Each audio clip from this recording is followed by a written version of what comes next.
Olá, bem-vindos à comunidade Novo Tempo Fortaleza. Fazemos parte da Igreja Adventista do Sétimo Dia. Esse é um lugar para se conectar com Deus e servir ao próximo. Nossos encontros são experiências reais com Cristo e sua verdade, onde buscamos ser cada dia mais parecidos com aquele que nos criou. Quer ficar por dentro dos nossos projetos e não perder nada, nenhum evento, nenhuma mensagem?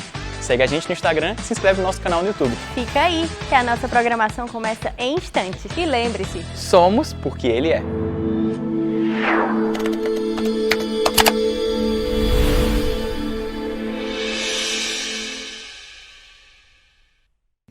É fantástico louvar a Deus, né? E aqui, estar presente, ouvindo tudo isso, eu não vejo a hora de podermos todos estar aqui, ocupando esses lugares, todas as cadeiras aqui dentro, louvando juntos nesse lugar, louvando ao nosso Deus. É tão fantástico, é tão bom. Vamos começar hoje fazendo uma oração? Nosso bom Deus, nosso tão amado Pai, estamos aqui, Senhor, na Tua casa, seja aqui fisicamente, como os que estão aqui, mas aqueles, Senhor, que estão no Seu próprio templo, no templo do Espírito Santo, em Sua mente, mas todos estamos nos encontrando contigo para Te adorar. Aceita, Senhor, a nossa adoração, tão imperfeita, tão falha, mas queremos Te adorar, seja falando, seja cantando, seja ouvindo, calando a nossa mente, o nosso coração para o que o Senhor tem a nos dizer. A gente precisa dessa noção, Senhor, que quem está aqui à frente pode ser o Christian, mas quem vai falar aos nossos ouvidos é o Teu Santo Espírito. Passamos uma semana agitada, com 1000 coisas, mas o Senhor tem uma mensagem hoje para cada um de nós. Que o Teu Santo Espírito, Senhor, nos encontre agora. Que fale fundo ao nosso coração. Que possamos permitir que Ele transforme as nossas vidas. Pai amado, há tantos que estão sofrendo nesse momento. Em todo o mundo. Tantos doentes. Tantas famílias ansiosas, preocupadas em casa, tantos enlutados. E não é só isso, Senhor. Essa pandemia trouxe outros problemas, problemas financeiros, familiares. Pai, tende misericórdia de nós e nos auxilia nas nossas angústias. E que principalmente nós possamos entregar a nossa vida a Ti, sabendo que o Senhor cuida de cada um de nós. Perdoa-nos nas nossas falhas. E nós oramos, Senhor, não porque nós merecemos, mas nos méritos do nosso Senhor e Salvador Jesus Cristo. Amém. Antes de começar, eu queria tranquilizar o Renan, que está ali, tranquilizar a Lu, que não veio hoje, mas eu não vou falar sobre nenhuma experiência de quase morte ou sobre nem minha, nem de nenhum pet, nenhum animalzinho meu. Então vocês podem ficar tranquilos. O Renan já, até os ombros dele ficaram mais soltos.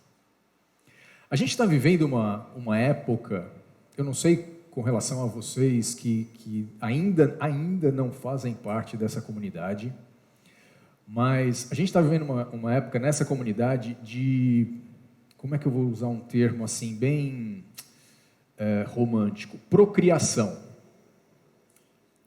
É um monte de gente grávido, é um monte de criança, é bebê para tudo quanto é lado, saindo pelo ladrão, como se usa na expressão.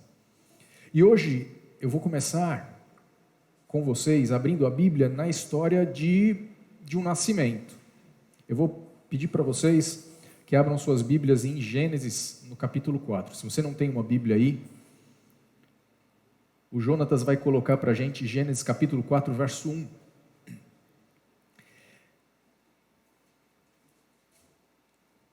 Que contexto é esse? O contexto, Adão, Eva, foram expulsos do jardim. triste história. Mas o que acontece? Havia sido prometido para os dois que aquilo não seria uma perda, uma tragédia definitiva. E aqui vem uma luz de esperança. Coabitou o homem com Eva, sua mulher. Esta concebeu e deu à luz a Caim. Então disse: adquiri um varão com o auxílio do Senhor. Pausa. Esse texto, quando a gente lê em português, na maioria das traduções, ele não reflete a situação. Ele não é exato com relação ao original. As pessoas que estudam o hebraico e o hebraico mais antigo, eles dizem, vamos destrinchar esse texto aqui. Primeira coisa, esse coabitou o homem com Eva, na construção, do jeito que vem, dá a impressão que era uma coisa que não era, tipo, a primeira vez. Então, provavelmente, Adão e Eva já tinham coabitado, já tinham tido relações antes mesmo de terem sido expulsos do jardim. Continuando. E Eva concebeu e deu à luz a Caim. Caim significa possessão, possuir. Por isso ela fala, disse, adquirir. Adquirir um varão com o auxílio do Senhor. Esse com o auxílio que é o problema, não existe isso. Não existe esse no original. Quando ela fala adquirir um varão, a expressão, ou melhor, a partícula que vem antes de Senhor é a mesma que vem antes de Caim e a mesma que vem antes de Eva, por exemplo. Então, na verdade, o texto é adquirir um varão, o Senhor. Eu não sei quantos aqui já assistiram pessoalmente um nascimento. Eu vou ver aqui só a pessoa. Luiz, foi das suas? Pronto. Mais alguém? Você viu do Rodrigo? Filmou. Por que será que o Alessandro filmou? Também assistiu. Ninguém desmaiou aqui não, né? A Raquel, obviamente, já deve ter visto uns 15 mil.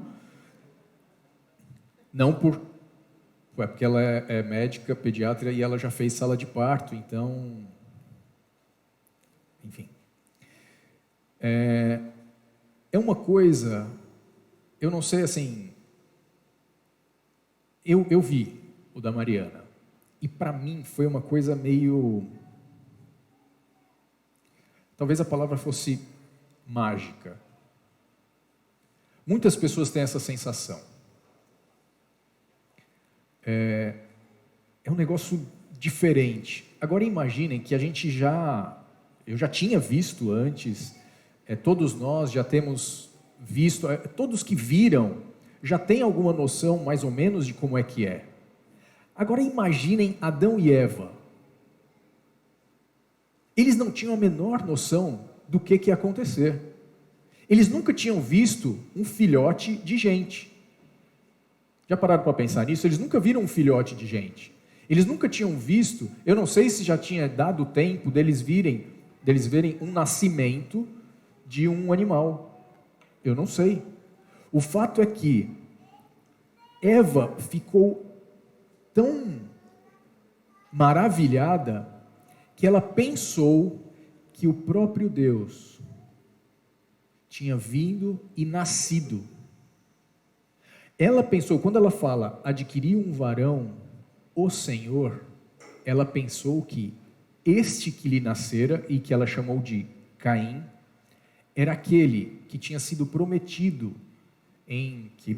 na Bíblia está em Gênesis 3:15, que fala que dela nasceria uma semente e o seu descendente, seria a redenção do pecado.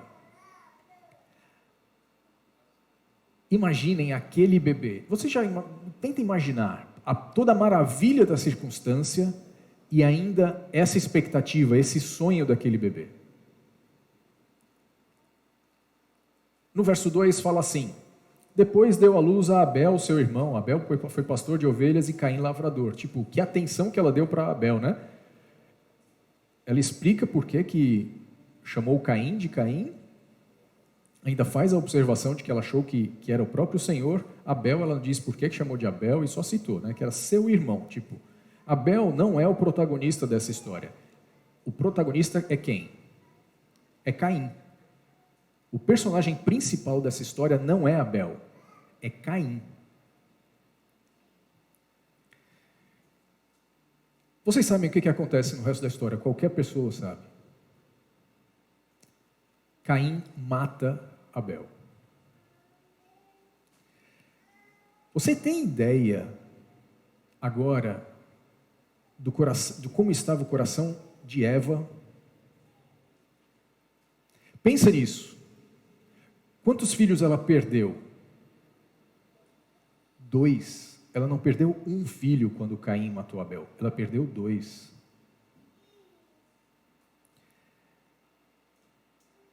E eu fico imaginando ela lembrando... Diminui um pouquinho aqui, Luiz, por favor. Ela lembrando lá daquele momento onde ela estava diante da árvore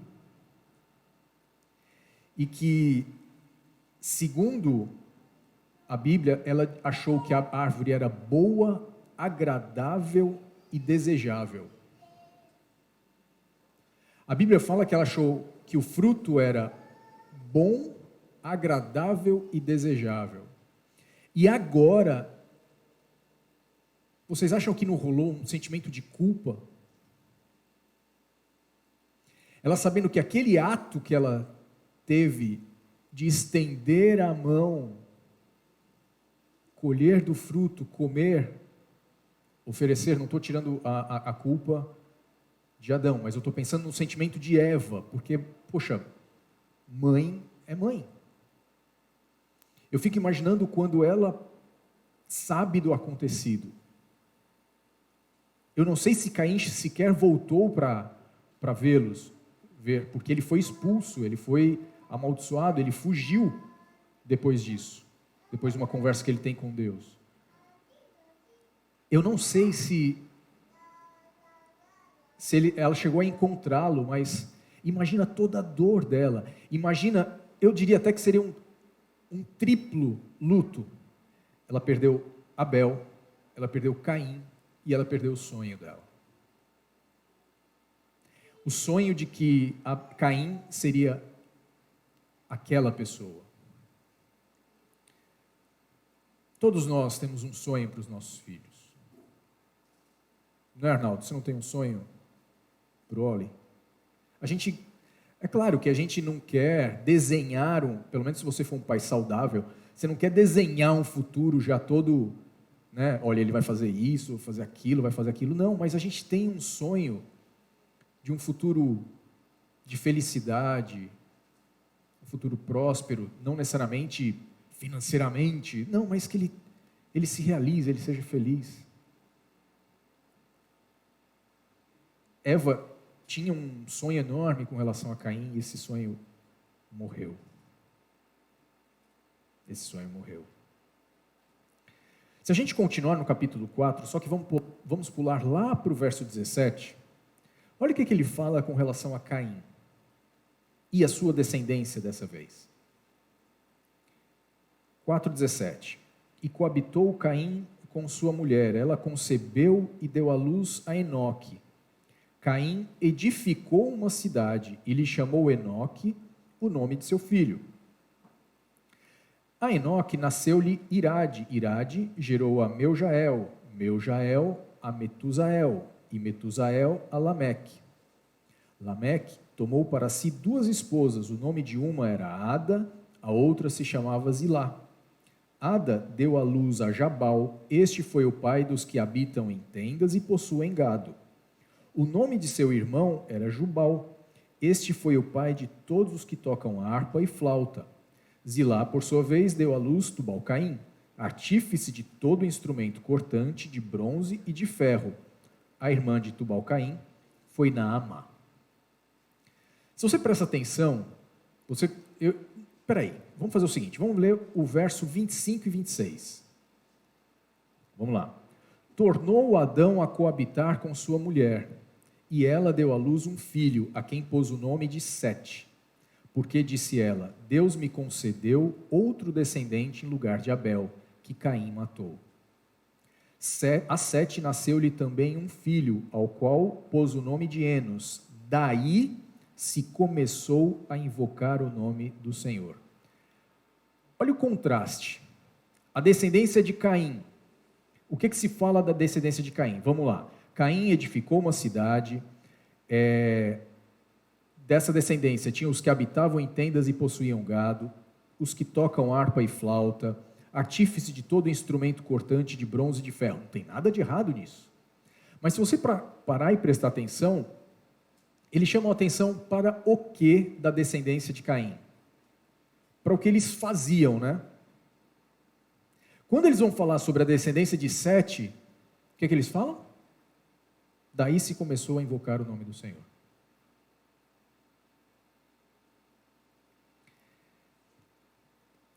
Eu peguei esses textos, na verdade, esse tema aqui me veio à mente por uma outra coisa, mas eu fiquei pensando, depois na minha mente, eu estava pensando por que às vezes eu sou tão difícil de ser feliz, de me realizar. Por que às vezes eu me sinto tão frustrado, tão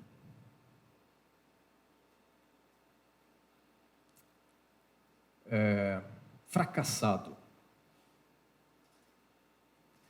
E eu estava comparando esses dois textos e eu comecei a pensar, será que eu tenho sido conforme os valores da descendência de Caim? Será que eu tenho avaliado a minha vida e feito uma prospecção da minha vida com relação aos valores de Caim ou com relação aos valores de Sete? Traduzindo, será que eu tenho medido a minha vida e o tempo que eu tenho investido, a atenção que eu tenho investido, os valores que eu tenho dado para as coisas da minha vida tem sido com relação ao que eu faço, com o que eu fiz, ou com o que eu posso ou devo fazer, ou com relação ao que eu sou? São duas coisas muito diferentes.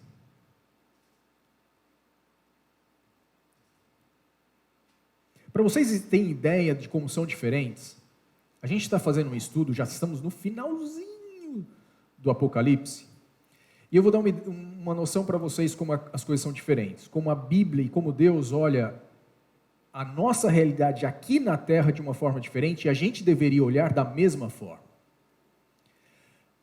No Apocalipse, sabe como é que eles chamam as pessoas que não seguem a Deus? Aqueles que habitam na terra. Mas espera aí. Todo mundo, então? Porque até aí, todos nós, eu moro bem aqui. Não é no outro planeta. Eu estou meio desorientado.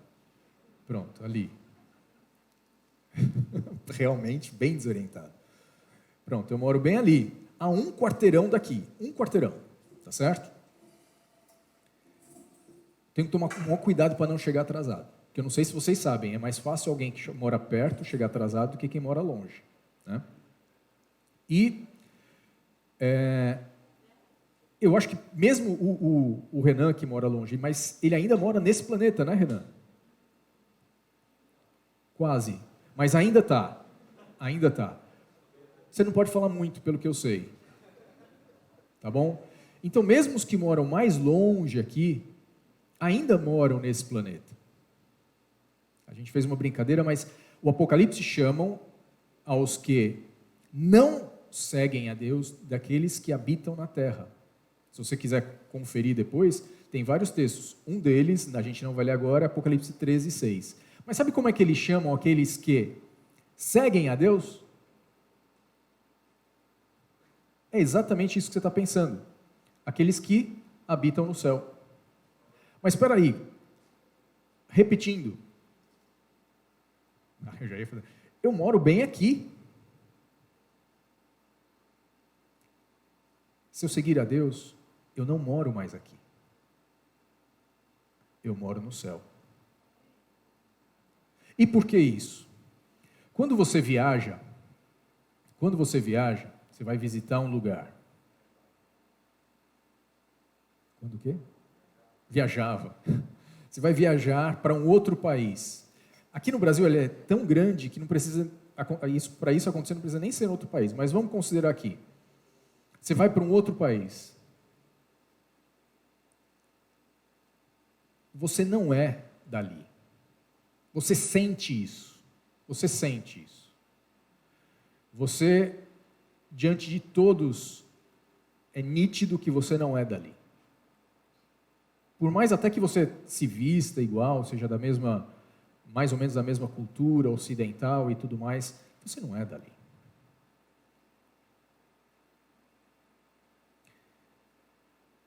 Em Efésios 2,6 diz assim: e juntamente com ele nos ressuscitou e nos fez assentar nos lugares celestiais em Cristo Jesus. Esse pessoalzinho, vocês não estão vendo, vão ver daqui a pouco, mas tem um pessoalzinho de camiseta preta aqui. Está ali, duas ali, tem outro ali, esconde. E vai ter um que vai a camiseta, não vai já ele vai colocar. Esse pessoal, daqui a pouco, eles vão se mudar. Vocês sabiam? Até agora, eles moram por aqui, ainda. Mas vocês sabiam que vocês estão de mudança já? O caminhão de mudança está bem ali, ó.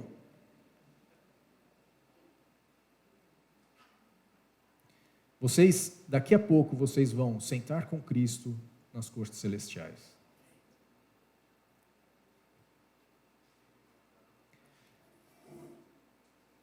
Tem um momento, vários momentos na época do povo de Israel, onde o povo de Israel passava crises tremendas. Joel capítulo 2, verso 1, Jonatas. Joel 2, verso 1.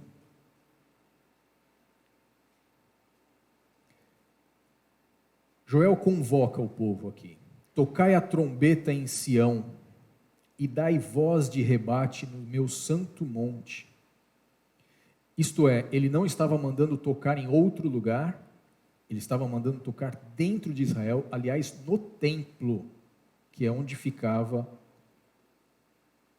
onde está o que ele está falando, no santo monte. O templo tinha sido construído no monte. Perturbem-se todos os moradores da terra. Por que perturbem-se todos os moradores da terra? Porque o dia do Senhor vem, já está próximo. Para aqueles profetas naquela época, o dia do Senhor tinha duas aplicações. Uma delas era quando Deus ia se manifestar em juízo, para aquela época, local. Mas também, em muitas vezes, quando você lê, você percebe que ali não dava para ser só uma aplicação local. Tem uma outra aplicação. Essa outra aplicação é para o dia do Senhor, o grande dia do Senhor, quando Cristo se manifestar fisicamente nas nuvens dos céus. Então aqui o que ele está falando? Ele está falando como se devem preparar as pessoas que estão próximas do dia do Senhor. Vocês acham que está próximo o dia do Senhor? Está próximo o dia do Senhor? Vocês acham que está próximo o dia do Senhor? Carlinha, está próximo o dia do Senhor? Está próximo o dia do Senhor. Para vocês terem ideia, quando a gente estuda na profecia, sabe como é que se chama o período que a gente vive agora? Tempo do fim. Nada mais claro do que isso, né? A Bíblia não poderia ser mais clara, porque quando você estuda na profecia, e quando eu falo de profecia, eu não estou falando uma profecia assim, como é que eu vou dizer? Bem subjetiva. Não, é bem objetiva. Esse tempo do fim tem até número. Quando que começa, o ano que começa o tempo do fim. E esse tempo do fim é o tempo que a gente vive, então a gente está sim próximo do dia do Senhor. E sabe o que ele fala para como se preparar para o dia do Senhor? Versos 12 e 13, do capítulo 2. Joel 2, versos 12 e 13. Ainda assim, agora mesmo diz o Senhor, convertei-vos a mim de todo o vosso coração, e isso com jejuns, com choro e com pranto. Rasgai o vosso coração e não as vossas vestes. Rasgai o vosso coração e não as vossas vestes. Não é algo que...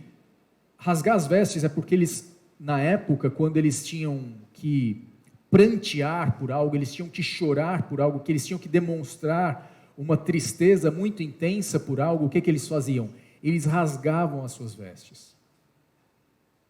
E o que ele está aqui dizendo? Que não é para rasgar as vestes, é para rasgar o quê? O coração. O que ele quer dizer com isso? A diferença entre o ser e o fazer. Porque muitas vezes, até dentro da igreja, até dentro aqui do ambiente religioso, pode ser que você ainda esteja preocupado mais em fazer do que em ser. Esse aqui, o recado era para o povo de Israel, e significa o quê? Que não é porque eu já me converti, ou eu já me batizei, que necessariamente eu vou estar com a minha mente no lugar certo. Eu posso me distrair e começar a pensar nos valores de Caim, no que eu tenho que fazer, eu começo a medir as coisas pelo que eu faço, ou medir as coisas pelo que os outros fazem.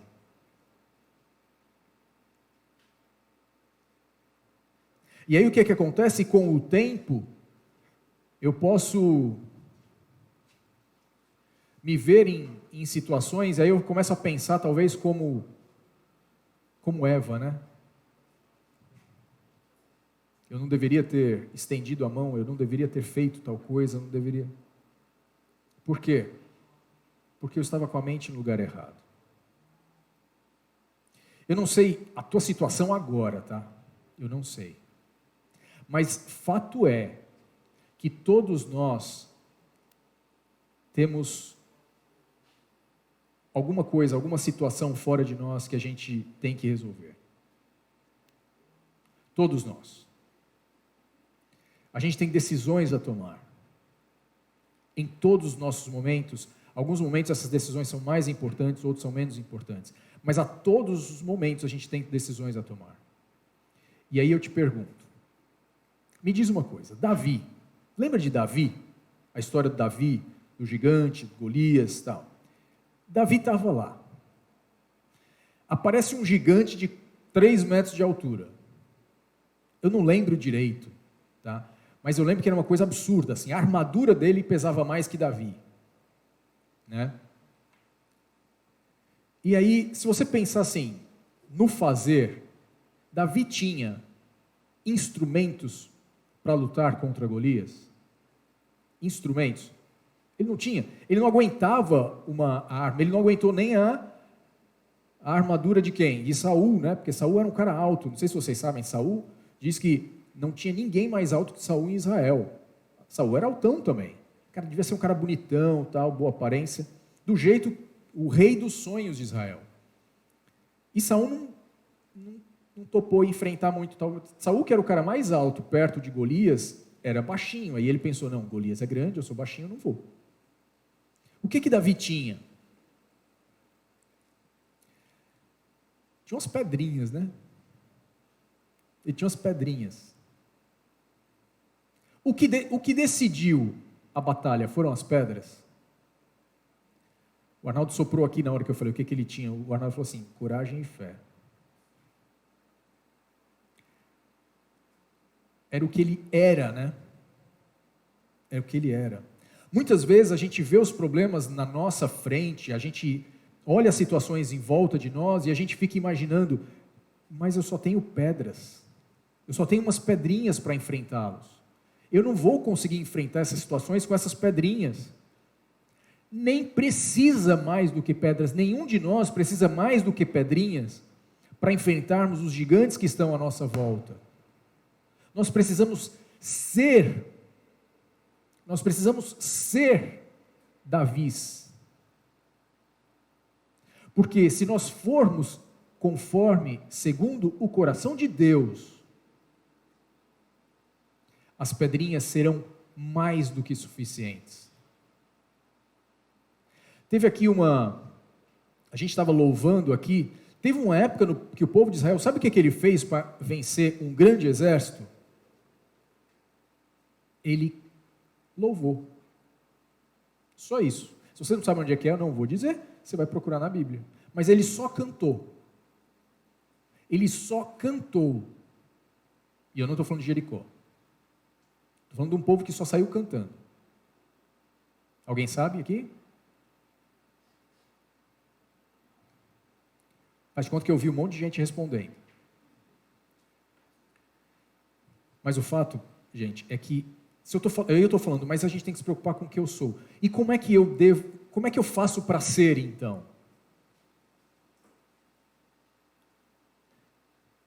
Nós somos transformados pela contemplação, eu tenho que estar na presença de Deus.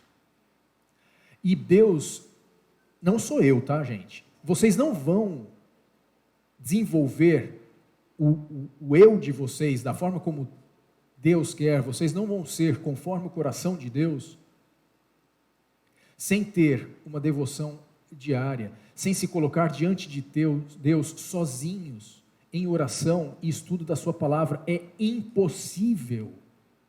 É impossível. Vocês têm que permitir vocês olharem nos olhos de Cristo, por intermédio da oração e da sua palavra, para que Deus mostre para você quem Ele é e quem você é. E por essa contemplação dessa diferença, e pelo que Jesus fez por você, pelo que Jesus fez, você vai ser transformado.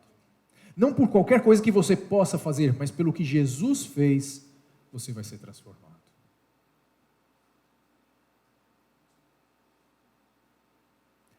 E Jesus fez quase tudo.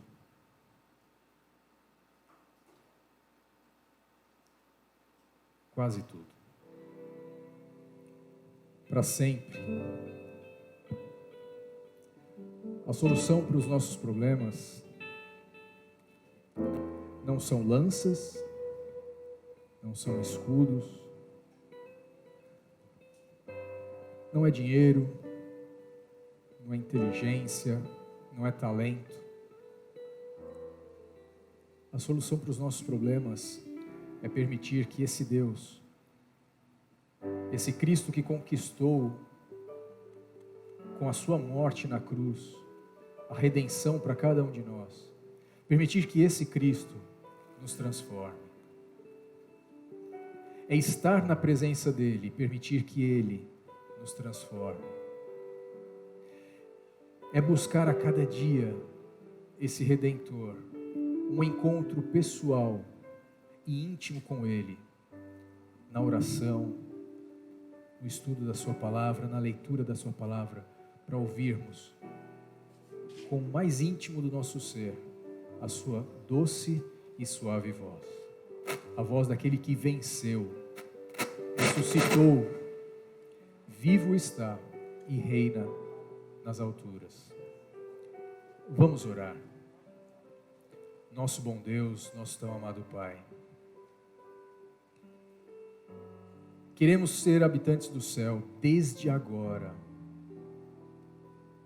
Queremos estar entre os remidos.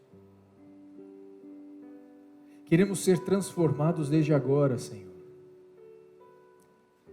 Transforma-nos para sermos o que o Senhor quer que sejamos. Para deixar de nos fixarmos no que fazemos e começar a pensar em ser aquilo que o Senhor quer que sejamos. O fazer é necessário, mas ele virá como um resultado da transformação. Ele virá porque nós, transformados e gratos, procuraremos, Senhor, o que o Senhor quer que a gente faça. Qual é a sua vontade para a minha vida? Pai, hoje é dia de festa no céu. Hoje é dia que o céu vai receber novos habitantes. É um dia que te adoramos por isso, porque é obra sua. Te agradecemos pela vida dessas pessoas. Te agradecemos porque hoje, não só o céu está em festa, mas a nossa comunidade também está. Te louvamos e te adoramos, Senhor, por tudo que o Senhor é, antes do que pelo que o Senhor fez, mas primeiramente pelo que o Senhor é. Obrigado, Senhor. Nós oramos gratos, em reverência e adoração, no nome do nosso Senhor e Salvador Jesus Cristo. Amém.